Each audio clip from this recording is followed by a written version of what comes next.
Assalamualaikum warahmatullahi wabarakatuh. Halo guys, kembali lagi kita di YouTube channel Des Movie Special Edition. Di Special Edition kali ini kita akan mereview film yang berjudul Pengabdi Setan 2 yang dirilis tahun 2022.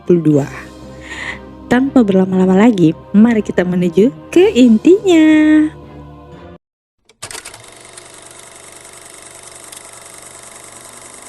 Five, four, three, two, one. Di awal film, ada seorang wartawan yang merasa dirinya sedang diculik. Di atas mobil, ia ditemani oleh beberapa pengawal. Setibanya di lokasi, ternyata orang yang menyuruh para pengawal tadi untuk membawanya adalah sahabatnya sendiri. Di situ, ia disuruh masuk ke dalam sebuah ruangan yang dipenuhi oleh para mayat. Melihat hal tersebut membuat dia sangat terkejut dan tak habis pikir. Orang sakit jiwa macam apa?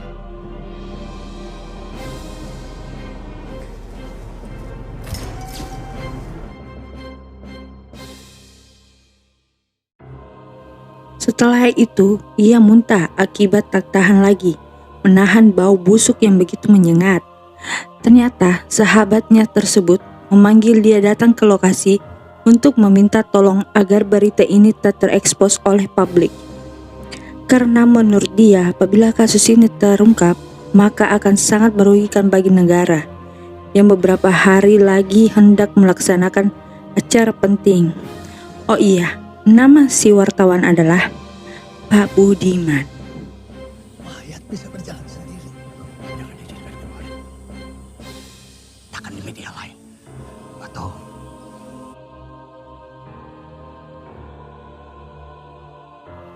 Di sisi lain, seorang wanita yang bekerja di sebuah perusahaan berhasil mendapatkan beasiswa yang diberi oleh bosnya. Namun, ia sempat menolak untuk pergi dan tetap ingin bekerja di sana, dengan alasan bahwa ia tak bisa meninggalkan keluarganya, terkhususnya para adik-adiknya. Mendengar alasan tersebut, si bos kembali memberi dia waktu sehari untuk berpikir. Nama wanita itu adalah Rini. Saya nggak bisa tinggalin adik-adik saya. Adik-adik kamu sudah memberikan kesempatan untuk orang-orang supaya lebih maju. Ini untuk masa depan kamu.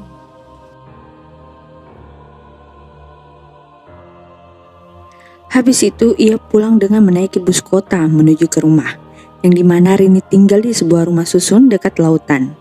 Setelah menempuh jarak cukup yang jauh, ia pun tiba di rusun. Namun akibat terlalu banyak orang yang menaiki lift, sampai-sampai membuat lift di sana agak macet. Sebelum masuk ke dalam rumah, Rini sempat menegur tetangganya yang kebetulan lewat di hadapan dia. Kok nggak naik lift?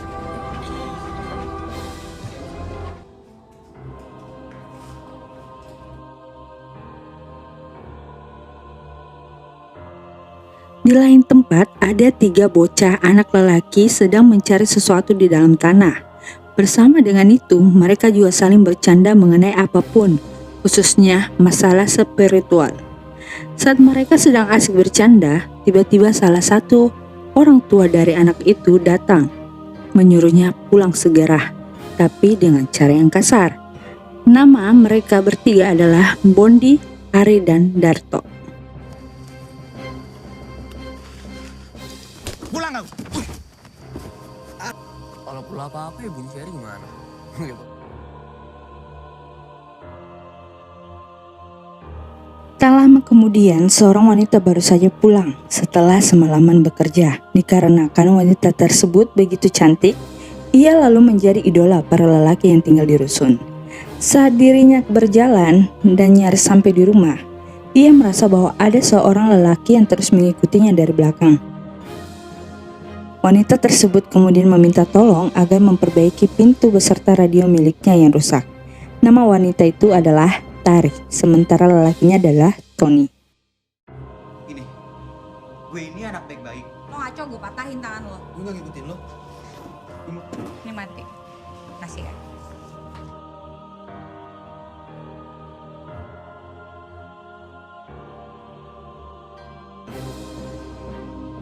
Berhasil kenalan dengan wanita incarannya, Tony sangat senang.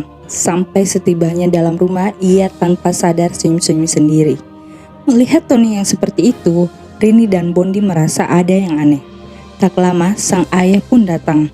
Mereka lalu makan bersama.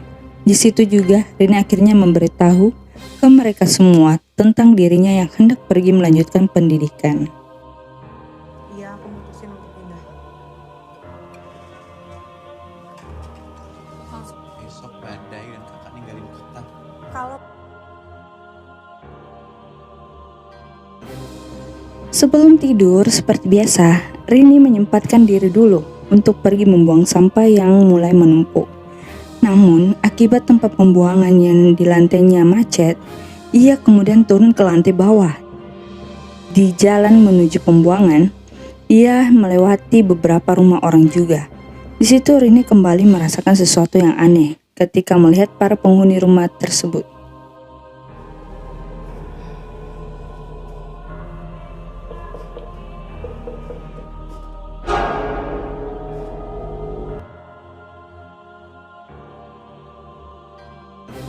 Di sisi yang lain, Bondi terus mengajak Tony bercanda. Ia juga sempat sedikit mengejeknya tentang wanita yang selama ini dia idamkan, yaitu Tari. Tak lama tiba-tiba datang Rini yang habis membuang sampah tadi. Dengan wajah yang penuh ketakutan, melihat si kakak tertuanya seperti itu, mereka berdua lalu bertanya, mengapa demikian? Di situ Rini hanya menjawab bahwa dia begitu akibat Bondi yang sering berkata aneh-aneh. Kenapa kau? Gambaran ke-9. Emak. Kau lihat apa? nggak ada apa-apa.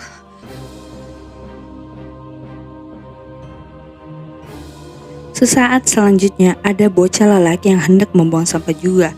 Namun sama dengan Rini sebelumnya, tempat pembuangannya tersebut macet. Saat bocah itu mulai berjalan pergi menuju lantai bawah, tempat pembuangan sampah di sana pun terbuka dengan sendirinya. Menyadari hal tersebut, si bocah lalu membuang sampah di situ saja. Akan tetapi, di waktu yang sama, ia mengalami beberapa kejadian aneh ya guys ya. Nama bocah tadi adalah Wisnu.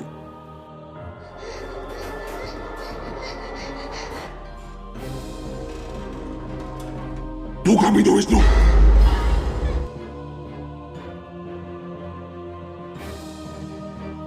Besok paginya seperti biasa, semua orang di rusun kembali menjalankan rutinitas mereka masing-masing. Dan demi mempersingkat waktu, para penghuni rusun lebih memilih untuk menaiki lift, walaupun mereka harus saling berebut dalam mengantri. Akibat kelebihan muatan, lift di sana pun kembali rusak dan akhirnya terjun bebas dari ketinggian rusun.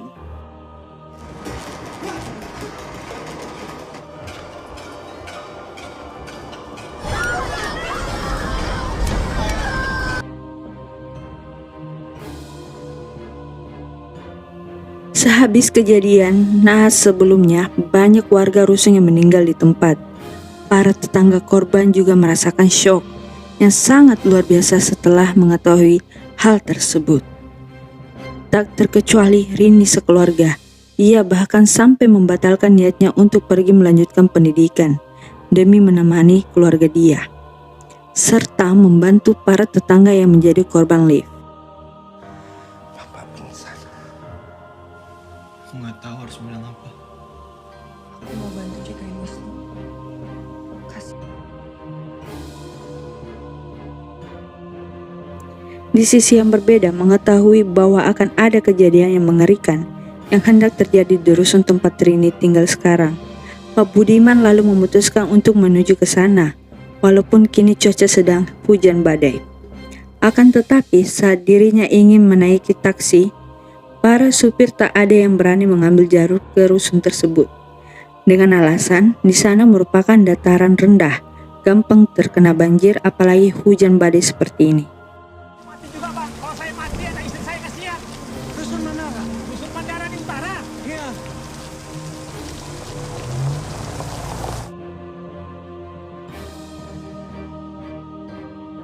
Setelah berhasil memperbaiki radio milik Tari, Tony kemudian bergegas untuk mengembalikan radio tersebut ke pemiliknya. Di situ mereka berdua pun saling berkenalan secara resmi. Namun saat Tari sedang asik mendengarkan radio, tiba-tiba ia mendengar sesuatu yang aneh, ditambah sebuah penampakan yang ternyata merupakan wujud dari dirinya sendiri.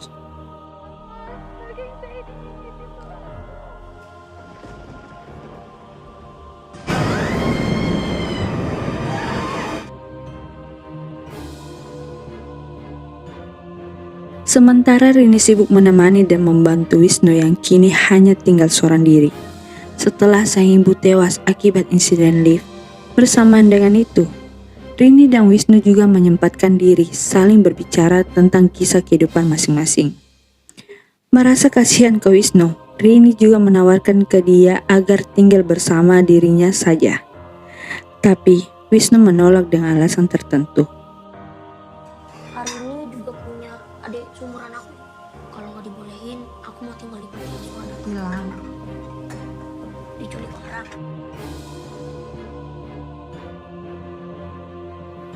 Akibat hujan badai yang berkepanjangan membuat rusun banjir dan akhirnya listrik di sana menjadi padam. Saat Tony ingin kembali ke rumah, ia bertemu dengan Pak Ustadz yang sibuk mengecek para korban kecelakaan lift. Di situ, Pak Ustadz mengajak Tony untuk menemani dirinya. Namun karena pinggang dia tiba-tiba sakit, Pak Ustadz lalu menyuruh Tony untuk mengecek sendiri para korban. Lihatlah, betapa lucunya wajah dia ketika menerima perintah itu ya guys ya. Ustadz ngecek korban anak-anak lantai bawah. Kamu korban lain ya. Pinggang Ustadz sakit banget. Hanya kepada Allah Subhanahu wa Ta'ala.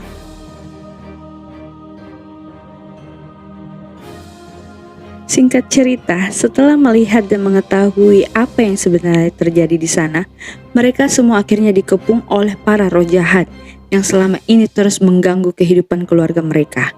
Beruntung saat Rini dan Tony sudah nyaris terbunuh, Pak Budiman beserta Wisnu datang membantu, menggunakan keahlian dan beberapa senjata yang telah disiapkan sebelumnya.